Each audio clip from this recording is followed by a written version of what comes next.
여야의 공천 작업이 중반으로 접어들면서 총선 대진표도 지금 속속 나오고 있는데요. 여야 공천 상황을 좀 지금부터 자세히 알아보도록 하겠습니다. 네, 최병묵 정책평론가, 김상희 전 민주당 부대변인 함께합니다. 안녕하십니까? 안녕하세요. 네, 반갑습니다. 자, 먼저 여당 공천 상황부터 좀 살펴보죠. 친윤계 인사들의 공천 대거 확정이 됐습니다. 권성동, 이철규 의원 공선행을 확정을 했고요. 윤석열 대통령의 최측근 이원모 전 비서관 용인갑의 전략 공천이 됐습니다. 일단 전체적으로 용산의 친윤이라는 표현을 씁니다만 공천 결과는 어떻게 평가를 하십니까? 그렇죠. 아니 초반에 한동훈 국민의힘 비대위원장이 윤심 공천은 없다. 이렇게 이제 공표를 하고 그 이후에 지금 초중반으로 공천 국면이 넘어가고 있습니다. 그렇습니다. 그런데 지금 결과를 보면 결국은 친윤이라고 하는 사람들이 대거 공천돼서 돌아온 것 아니냐. 그러니까 그렇죠. 돌고 돌아서 친윤이다. 그러나 그러면 전적으로 윤심 공천이냐 그렇게 하기에는 약간 좀 무리가 있죠. 예를 들어서 이원모 전 비서관 같은 경우는 서울 강남을에 신청을 했다가 용인갑으로 갔단 말이죠. 그렇죠. 그 강남을보다는 용인갑이 조금 어려운 지역이라고 할 수 있지만 그 역시도 직전 국회의원이 국민의힘 당선자였기 때문에 그렇게 보면 약간 완화된 정도의 윤심 공천 아니냐 아마 이런 지적을 피하기가 어려울 것으로 보이고 권성동 의원이나 아니면 이철규 의원도 다 단수 공천 받았고요. 또 그다음에 용산 대통령실의 핵심이라고 할 수 있는 주진우 전 비서관도 단수 공천을 받았단 말이죠. 맞죠. 그럼 결국 장제원 의원 하나 빼고 친윤 중에 대부분 다 생환한 거 아니냐. 이렇게 되면 그동안에 그 요란하게 무슨 친윤 배제 이런 걸 얘기를 했던 것은 공허하게 됐다. 어찌 보면 이런 것들이 저는 가장 중립적인 평가가 아니겠는가 이렇게 생각이 듭니다. 네, 말씀해 주시긴 했지만 친윤 핵심 장제원 의원의 불출마를 제외하면 이뇨한 혁신이가 주장했던 친윤 중진회생 사실상 없었다고 봐야 하지도 않을까라는 생각도 드는데 어떻게 보셨나요? 그러니까요. 이제 핵심 친윤, 친윤 중진 이런 분들의 헌신과 희생을 인요한 혁신 위해서 혁신 키워드로 얘기를 했는데 그 키워드는 사실상 실현되지 않았다.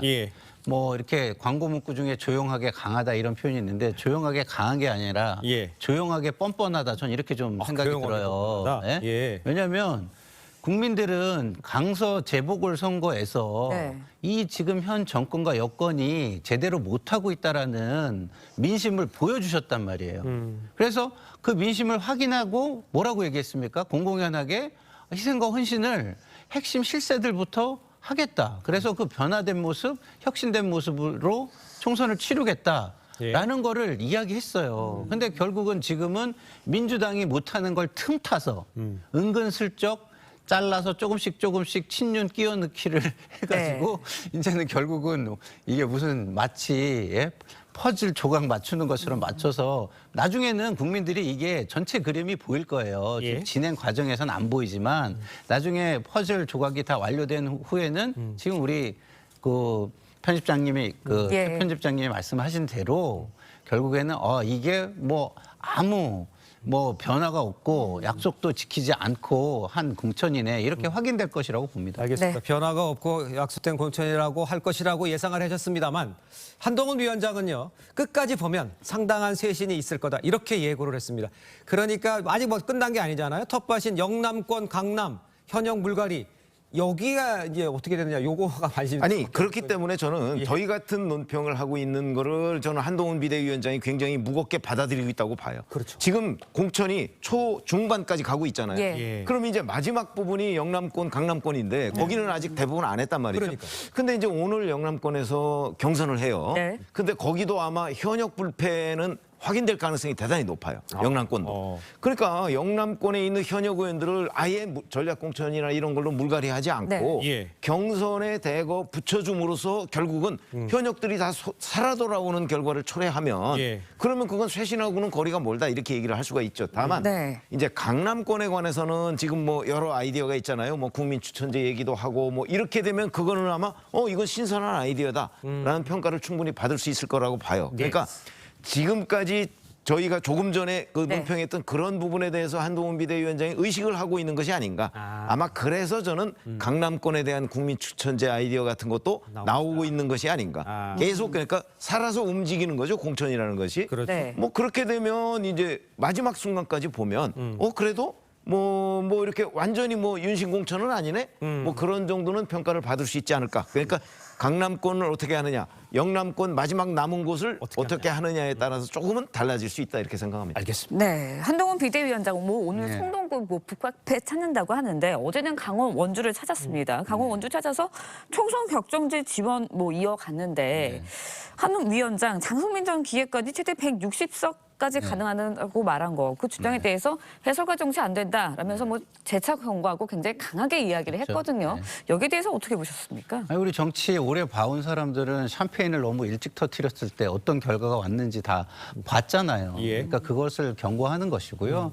그 장성민 뭡니까? 지금 전 특보께서는 좀 말이 너무 앞서는 것 같아요. 사실은 우리가 이게 완전히 확인된 건 아니지만 부산 엑스포가 실패해가지고 부산에서 굉장히 실망할 때도 거기에 중심에 장성민 이 특보가 어느 정도 있었다라는 얘기들이 이렇게 좀 있었잖아요. 그러면 그렇게 큰 일이 있은 후에는 좀 자중을 할 줄 알아야 되는데 자중하지 않고 계속 이렇게 언론에 이런 식으로 나오는 거는 총선에 별로 좋은 영향을 주지 않을 것 같고, 그거를 잘 한동훈 비대위원장이 잘 캐치하고 잘 절제시키는 것으로 보입니다. 알겠습니다. 한 줄만 말씀드리면, 근데 해설가들도 저렇게 얘기하지 않습니다. 책임 있는 해설가. 그렇죠? 저는 한동훈 비대위원장이 너무 해설가를 폄하하는 것 같은데 저렇게 얘기 안 해요. 알겠습니다. 자, 다음 순서로 넘어가 보죠. 이 총선을 앞두고 인천 계양을의 이 명령대전도 뜨거워지는 모습입니다. 이뇨한 전 위원장이 원희룡 전 장관의 지원 사격에 나섰고요. 이재명 대표도 지도부와 인천시당에서 총 출동을 했습니다. 그 모습 보겠습니다. 제가 집이 호남이고 전라도 순천인데 전라도 말로 그냥 확 밀어줘보라 그랬으면 쓰겠네. 인천 분들이 힘을 이렇게 보태주면 우리 원희룡 예비 후보께서 틀림없이 더 큰 일 하리라고 생각합니다. 전세사기 특별법 개정안 처리해야 되는데 계속 비협조 중인 상황입니다만 지금이라도 함께 힘을 합쳐서 정부 예산 들지도 않는 이 부분부터라도 신속하게 처리하길 바랍니다. 자, 지금 보셨습니다. 지난주 한동훈 위원장에 이어서 이뇨한 전 위원장도 원희룡 전 장관 지원 유세에 나섰습니다. 저 장소가 상당히 험지잖아요. 근데 저렇게 지원 유세가 계속 나아가는데 좀 분위기는 어떻습니까? 현장 분위기. 글쎄, 현장 분위기는 이재명 대표는 지금 사실 예비후보 등록도 안 하고 거기서 뚜렷한 활동이 없어요. 그러니까 가끔씩 나타나는 정도인데, 원희룡 전 장관은 지금 상당히 오래됐단 말이에요. 벌써 그 지역에. 맞아요. 거기다가 이제 한동훈 비대위원장, 그다음에 인뇨한 전 혁신위원장 이런 지원 유세, 지원 어떤 이런 것들이 굉장히 많기 때문에 저는 그 지역에서 이제 원희룡 전 장관의 추격전 이런 것들이 있다고 봅니다. 실제 현지에 다녀온 사람들 얘기를 들으면 하여튼 분위기가 괜찮다. 그런데 아직 이재명 대표를 뛰어넘을 수준은 아니라고 해요. 왜냐하면 작년 보궐선거 때 사실은 그게 벌써 재작년이네요. 그러네요. 재작년 보궐선거 때 이재명 대표가 11%포인트 차이 정도로 이겼거든요. 근데 그게 이제 그 후에 이런저런 하면 아마 조금씩 축소돼 가는 과정 아닌가. 그래서 아직 이재명 대표가 위기를 느낄 정도라고 저는 보지는 않지만 이런 상황이 계속되면 이재명 대표의 발이 인천 계양을에 묶일 가능성은 있다. 이렇게 봅니다. 알겠습니다. 네, 인천 계양을의 예비 후보 등록도 하지 않은 상태다. 그렇다면 다른 지역구에 나갈 수도 있는 건가요? 아니면은 어떻게 보세요? 저는 그렇게는 보진 않는데 이것도 전 전략이라고 보는 게요. 어디가 전략이게요? 이재명 대표의 전략이라고 저는 보는 게, 왜냐하면 이 지역구가 주목받는 게 이재명 대표로서는 좋은 게 저는 아니라고 봐요. 조용하게 선거를 치르면 그냥 그 구도대로 갈 겁니다. 큰 변화 없이. 열심히 하니까 이삭줍기식으로 이렇게 어느 정도는 조금 지지율이 추격은 하겠지만 크게 어떤 바람을 불게 해서 판을 가르는 정도는 되지 않을 거예요. 그런 게 아니기 때문에 저렇게 인뇨한 위원장도 부르고 이천수 전 선수도 후원 회장으로 이렇게 영입하고 이런 노력들을 하는 거거든요. 근데 원희룡 후보가 주목도를 올리려고 노력하면 할수록 제가 볼 때는 이재명 대표는요, 그 주목도를 떨어뜨리려고 저는 노력할 거라고 보기 때문에 지금 저렇게 무관심한 척 하는 게 선거를 지역에서 조용하게 만들기 위한 것이라고 저는 봅니다. 자, 민주당 공천 상황도 좀 살펴보도록 하겠습니다. 민주당이요. 이광재 전 국회 사무총장이죠. 이 경기 분당 갑에 전략 공천하면서 안철수 의원과 맞대결이 벌어지게 됐습니다. 전략 공천 배경 또 경쟁력. 글쎄 본인이 이제 당에서 이제 요청한 거 아니에요? 그리고 받아들인 상황이잖아요. 원래 저기 원하지 않았잖아요. 그렇죠. 왜 그러냐면 저 지역이 사실 우리 왜 그 정치부 기자들 사이에서 천당 밑에 분당 이런 얘기하는 바로 그 지역입니다. 예. 분당 갑이 네. 분당 을보다도 분당 갑이 그런 지역이거든요. 예. 그렇기 때문에 이광재 전 국회 사무총장은 아마 다른 임종석 전 실장처럼 아마 다른 좀 이렇게 그 민주당에 지금 유리한 지역에 공천 신청을 했다면 똑같은 상황에 처했을 가능성이 좀 높다고 봐요. 그렇기 때문에 이광재 전 총장이 이제 이재명 대표 쪽의 기류를 알고 예. 험지에 가서 뭔가 한번 도전을 해보겠다. 아마 그러니까 이재명 대표도 그거를 거절하지 못한 걸라고 보이고 그런데 저 지역이 이제 워낙 그 민주당에는 험지기 때문에 그러니까요. 과연 지난 몇 차례의 그 선거 결과를 종합적으로 볼 때 예. 이광재 전 국회 사무총장이 저기서 그 생환할 가능성, 금배지를 달 가능성 저는 뭐 글쎄 아직 성급한지 모르지만 과거의 그 어떤 실적을 보면 그렇게 높지 않다고 봅니다. 쉽지 않다. 알겠습니다. 네, 한편 이제 민주당 공천 갈등의 내관으로 꼽히고 있는 곳이죠. 서울 중성동갑. 임종석 전 실장에 대한 공천 여부 이러면 오늘 결정된다라고 이야기가 나오고 있는데 어떻게 예상하세요? 그러니까 이거를 뭐 한 달 동안 끌 일인지 저는 모르겠고 총선에 되게 악영향을 지금 주고 있다고 맞아요. 생각하기 때문에 예. 오늘은 꼭 결정을 하는 게 좋다. 어떤 방식이든 이렇게 예. 먼저 말씀을 드리고요. 네. 엄청난 고민을 할 거예요. 제가 모 방송에서 네네. 임종석 후보는 그냥 후보가 아니라 민주당에서는 내전의 씨앗이 될 수 있다. 제가 이런 얘기를 한 적이 있는데요. 예. 이런 거 아니겠습니까? 미래의 내전이냐 현재의 내전이라를 선택하는 거하고 저는 똑같다고 봐요. 그래서 만약에 공천을 주면 미래의 내전을 예. 생각하고 하는 것이고요. 공천을 안 주면 현재 지금 내전을 해서 그러면은 거기에서 결론을 보겠다 이런 것이 되기 때문에 상당한 고민이 될 것이다 이런 예. 생각이 듭니다. 예. 어떻게 보세요? 줄까요? 안 줄까요? 저는 안 줄 거로 봅니다. 그렇습니까? 안 준다는 방침이 이미 정해진 것 아닌가 개인적으로 그렇게 관측을 하죠. 지금 말씀하신 대로 예. 이 지금 내전을 치르느냐 아니면 뭐 한 그 6개월쯤 뒤에 내전을 치르느냐 이 차이다. 왜냐하면 네. 임종석 전 실장이 국회의원 배지를 달 경우에는 올 8월에 그 대표 경선이 있잖아요. 네. 아마 임종석 전 실장이 친문의 그 어떤 지원을 받아서 대표에 도전할 가능성이 대단히 높거든요. 예. 자 그렇게 되면 도전자가 되잖아요. 뿐만 아니고 2027년에 잠재적인 경쟁자가 될 수도 있어요. 당내에서. 네네. 그러니까 그 불씨를 아예 지금 제거하는 게 낫지. 불씨 살려놓으면 불이 커지잖아요. 네네. 그러면 나중에 더 끄기 어렵다. 아마 이재명 대표는 그렇게 판단할 가능성이 높다고 봅니다. 알겠습니다. 네. 오늘 결론이 난다니까요. 어떤 시그널 할지 지켜보도록 네. 하겠습니다. 임 전 실장의 공천 여부가 지금 계파 갈등의 분수령이 될 것으로 보이는 가운데 있죠. 이 당 지도부 내 유일한 비명계 이 고민정 최고위원 불공정 공천에 반발해서 최고위 보이콧을 선언했습니다. 고 최고위원의 발언을 한번 들어보겠습니다. 당이 균형감 있게 잘 가면 뭐 상관이 없는데 문제가 자꾸 불거지기 때문에 어쨌든 지도부가 책임감을 가지고 논의를 하자는 거잖아요. 근데 그게 잘 이루어지고 있지 않아서 자, 이틀 전이었습니다. 비공개 최고위원회에서 이 친명계 김우영 강원도당 위원장 서울 은평을 경선을 두고 회의를 했죠. 근데 이제 네. 홍익표, 고민정 반대를 했지만 결국은 이제 경선으로 가게 됐어요. 이러니까 말이 나온 이 문제도 그렇고 임종석 실장 문제도 그렇고 고민정 의원의 보이콧은 의미가 있어 보이네요. 글쎄 고민정 의원이 정말 그 만약에 임종석 전 실장의 그 공천을 밀어붙여야 되겠다. 또는 뭐 친명계 위주의 그 단수 공천 뭐 이런 걸 좀 저지해야 되겠다라고 한다면 예. 사실은 여기서 조금 더 나가야 된다고 저는 보거든요. 그렇습니까? 아니 그러니까 본인이 배수지를 쳐야죠. 본인은 공천 단수 공천 받아놨고 받았잖아요. 예. 그리고서 이제 그냥 거들듯이 이렇게 할 경우에 이재명 대표한테 과연 그런 것이 먹힐 수 있을 것인가?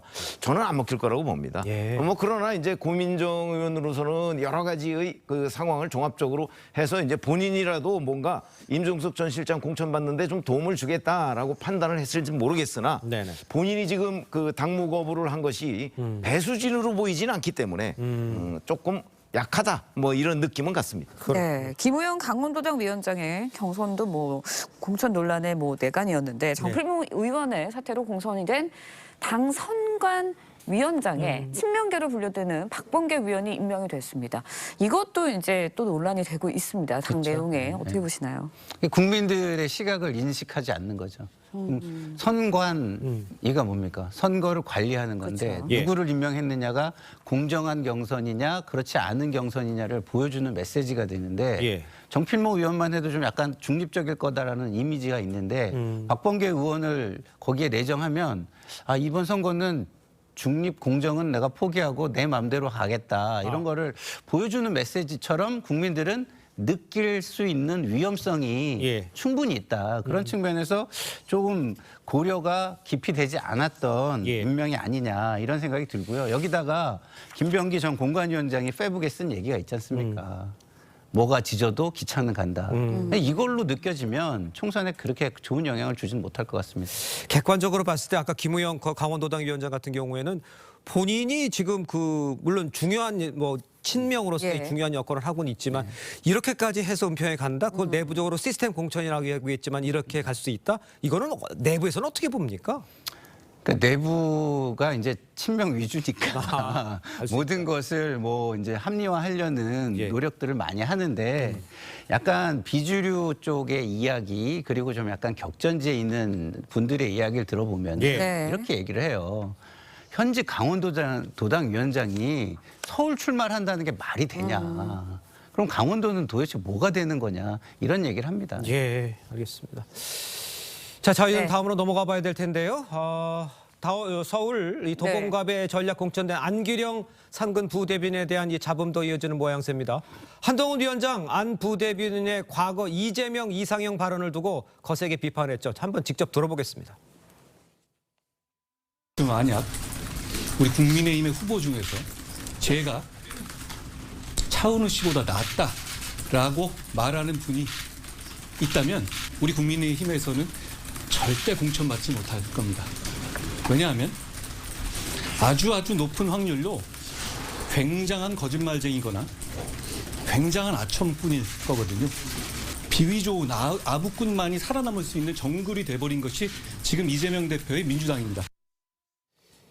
글쎄요, 안상근 부대변인이 과거에 한 유튜브에서 연예인 차은우 씨와 글쎄 이제 뭐 밸런스 네. 게임이라고 그러죠. 그러면서 얘기가 나온 건데 글쎄 이 문제를 이렇게까지 얘기를 해야 되나? 본인은 이제 그냥 뭐 웃자고 한 얘기라고 했다는. 아니 뭐 그게 사실은 유튜브입니다. 네. 뭐 일반 그 방송도 아니고 그러니까 유튜브에서 외모 이상형 월드컵 뭐 이런 코너거든요. 네. 그러니까 거기서 그냥 진지하게 정말 누가 누구보다 이상형이냐 뭐 내 뭐 결혼 상대는 누구냐 뭐 이런 거는 아니고요. 예. 그냥 그 본인의 이상형이 누구냐 그래서 이제 뭐 손들고 뭐 이런 거예요. 그것도 또 뭐 이재명과 차은우가 처음부터 나온 것도 네. 아니고 네. 뭐 김남국, 김남길, 뭐 이재명, 조국 뭐 이렇게 나오다가 이제 한 얘기인데 예. 그러니까 뭐 굉장히 그 우리가 중요한 의미를 담고 있다 이렇게 얘기할 건 아닌데 여하튼 워낙 화제가 될 만한 요소가 다 있어요. 또 차은우 씨가 가수 겸 배우로서 얼마나 유명합니까? 예. 그러다 보니까 이제 이 차은우 씨에 대해서 가지고 있는 일반 사람들의 어떤 느낌이 있는데 그걸 이제 이재명 대표하고 비교했는데 이재명을 서슴없이 선택했다는 부분에 관해서 이제 많은 사람들이 화제에 오를 요소는 다 갖췄다. 예능적인 요소를 다 갖췄다. 그러니까 화제가 되고 있는 거죠. 네. 근데 안 부대변인이 전략 공천을 받은 지역. 민주화운동 대부인 김근태 고문인 아내인 인재근 의원이 3선을 한 상징적인 지역구입니다. 근데 이곳에 정치 경력이 없는 신인이 전략 공천을 받았습니다. 그렇다 보니까 야당 내부에서도 좀 술렁이 있는 그런 분위기가 있는 거는 사실인 것 같아요. 그렇죠. 저도 되게 깜짝 놀랐던 게 민주주의자 김근태라고 저희가 불러요. 저희 진영에서는. 그래서 그 지역구 자체가 굉장히 무게감이 느껴지는 지역구인데 예. 거기에 공천을 예능처럼 공천을 해버려가지고 저도 처음에는 이게 뭐지? 더더군다나 그 김남근 변호사 얘기가 나오다가 또 이렇게 된 거거든요. 그래서 와 이게 도대체 그 국민들에게 어떤 메시지를 줄 수 있고 어떤 감동을 줄 수 있는 거지? 이 신인이 정말 대단한 신이니까 그런 무게 있는 데 가가지고 총선에 어떤 새로운 이미지나 메시지를 구축할 수 있는 건가? 저는 좀 의구심이 들었는데 예. 결국에는 이게 참 결과적으로 안 좋은 결과로 좀 귀결되는 거 아닌가. 왜냐하면 좀 전에 말씀하셨잖아요. 외모 이상형 밸런스 게임. 이게 지역에서 저는 플랜카드로 붙을 것 같아요. 예? 예를 들어서 외모 이상형 밸런스 게임. 이재명 뽑은 사람은 안기령에게 투표하시고 예? 차은우 뽑는 사람은 김재섭에게 투표하십시오. 이렇게 하면은 저 굉장히 그 지역구 전체에 기본적으로 뭐랄까 별로 좋은 영향을 주지 않을 것 같거든요. 그래서 지금이라도 이 부분에 대해서는 제가 볼 때는 명확하게 뭔가 새로운 전략을 빨리 내놓든지 이 예능적 이미지를 네. 빨리 없애든지 이런 대책이 좀 필요한 것 같습니다. 알겠습니다. 자, 이번에는 제3지대 이야기도 좀 짚어보도록 하겠습니다. 먼저 개혁신당 김종인 위원장을 중심으로 한 공천관리위원회가 구성이 됐어요. 근데 여기서 또 김 위원장은 20석. 글쎄요, 또 이준석 대표의 대구 출마 뭐 이런 것까지도 합쳐서 개혁신당 상황을 어떻게 봐야 되겠습니까? 글쎄 김종인 전 비대위원장이 이제 그 이 지역의 공관위원장으로 개혁신당 이렇게 예. 하면서 상당히 포부를 이제 지금 밝히고 있는 그런 단계라고 저는 봐요. 네. 그러니까 본인의 뭐 희망도 아니고 뭐 객관적으로 보면 과연 저게 가능한 수치인지 저는 뭐 가능하지 않은 거라고 보거든요. 예. 그렇기 때문에 이준석 전 대표가 TK에 출마한다.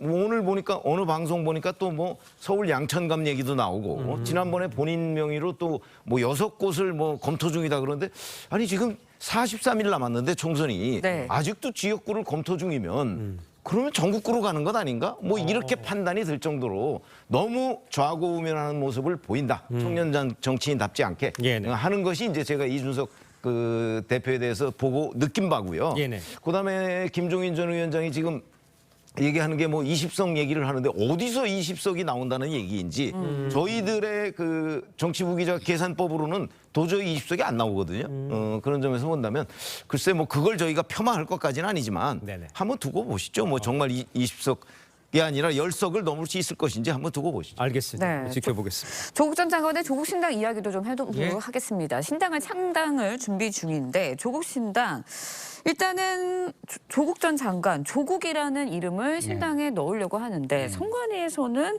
조국 신당 안 된다고 밝혔습니다. 근데 넣겠다고 하고요. 네. 왜 그런다고 보세요? 다른 왜 때는 넣을 그러- 수 있죠. 그러니까 조국 신당만 안 되는 거지 네, 조국을 그러니까 다름을 그 당명에는 사람 이름이 들어가면 안 된다. 예. 뭐 조국이라는 그 국가, 나의 나라 이런 의미의 조국은 쓸 수 있지만 사람 이름의 이미지가 너무 강하기 때문에 쓸 수 없다. 왜냐하면 과거에 안철수 신당이 안 된다고 했잖아요. 근데 이렇게 개인이 공당의 어떤 이름을 자처하면 예. 그게 그냥 팬덤 정당이 되는 거지 공당이 되기가 어려운 거예요. 왜냐하면 그 당은 모든 결정이나 모든 것의 기준이 그 정당 이름에 쓰여진 그 이름으로 모든 기준을 삼을 거 아니겠습니까? 네. 그런 걸 공당이라고 하기 좀 어렵잖아요. 그런 차원에서 볼 때 이것을 그냥 팬덤 정당으로 만들어서 하려는 건 이해는 되지만 그게 공익에 부합하지 않는다는 선관위의 판단은 좀 그 고민은 이해가 되는 측면이 있다 이런 생각이 듭니다. 알겠습니다.